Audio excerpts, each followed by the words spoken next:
Pleiadian connection. I know that you both have one. You're both connected to Pleiadians in your own right. The other day. Can you guys sort of just briefly sort of explain what your connection is and how you communicate or relate to them? Sorry, what are Sure. Pleiadians. The Maybe small you dipper, might define the them little first. dipper, the little dipper star cluster, the seven sisters. It's another. Pleiadians. Right. Yeah. Right. So basically, with the indigo I explained, there's the crystal children, and then there's the star children, which basically, a star child is just someone who has memories of living on other worlds, because we are made up of atoms, right? Right. Where do atoms come from? Well, it's all energy. The really. stars. That's what it is. Well, okay. Therefore, we, and Christianity says we come from Adam, and science says we come from atoms, and indigenous cultures say we come from the stars. And they'll fight and argue, but yet everybody is correct, just a slight different interpretation. Atoms, but so there are people who are starting to access these memories.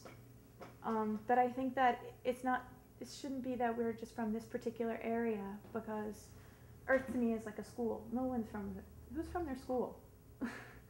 You know what I mean? So this is something of, again, a stepping stone to understand a greater truth. We don't just lock ourselves in Pleiadians as the end-all be-all, but to keep expanding. There are other races too, and there's also so much more beyond that too, multidimensional. I feel like Pleiadians as well in general, like when it comes to that race, from my experience anyway, is usually when you begin to become like very aware and awakened, and you start to, your body starts being able to carry more light in it, essentially. I think that the Pleiadians are usually one of the first races that make contact with people. Yes. And it's because that they're, it's because their vibrational frequency isn't very dissimilar to our own, whereas there's many races, like the Syrians and other ones, that their vibrational frequency is so high that we don't really have enough common ground to communicate with them. And the Pleiadians are maybe, we're in kindergarten, and maybe they're in grade 2, so we can relate to them more. So usually when you start to be awakened, when you start to become aware, the Pleiadians are kind of like, hey, and they're just like, they begin to communicate with you, because essentially if you are able to begin contacting ETs, like mentally, that means that you are beginning to open up your cosmic awareness, your 5th dimensional awareness. And that's where and actually it's funny, like Jess and I, we have very similar Pleiadian stories. We had almost the exact same Pleiadian experience, yet we never met each other, and we're totally different people. So they seem to have like almost like a uniform way of communicating with you as well, which is really neat. It's neat that we shared the same experience. 1% of our DNA is different. The 99% of it's the same. Yeah. So I always find that interesting. I have a curveball with you and what you shared with the Pleiadians. My connection with the Pleiadians, when I was mentioning about books falling at my feet in the Project Calendar interview, there was Pleiadian books that fell at my feet, and for a long time they were trying to get a hold of me, and I was really avoiding it. And then one day I decided to ask my dad, who are the Pleiadians and why are they trying to get a hold of me? And my dad told me that apparently he named me after one of the Pleiadians, a very well-known one called Simjesi, or Simyasi. Yeah, through Billy Meyer, who is a very famous contact in, I don't remember what year it was, but it was in Switzerland. Or something. I think it was earlier than that. Was it? Maybe. Wow. But apparently when I was in my mother's womb, Simyasi came to my dad and said, you have to name her after me.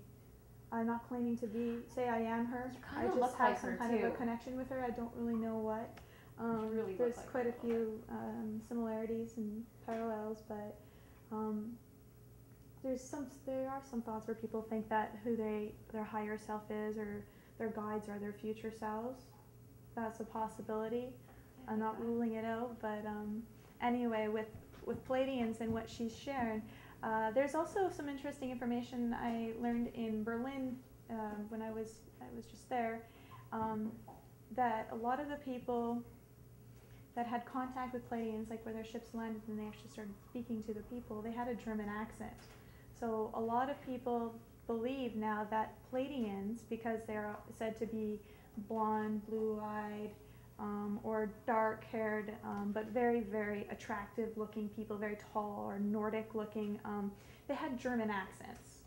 So there was this information that Hitler had understanding and technology of UFOs and how they worked and anti-gravity devices, and the war was a big distraction for them to be working on this. And when they would have contact with people, they would just tell them they were aliens or Pleiadians or something. Which really brings forward the importance of discernment. Yes. When you're meditating, when you're putting yourself out there to channel and that sort of thing, you really need to get to know what is truth in your body and what is resonant and what isn't. So this is like what you're bringing up is it could be a German, Explore all probabilities. Yeah.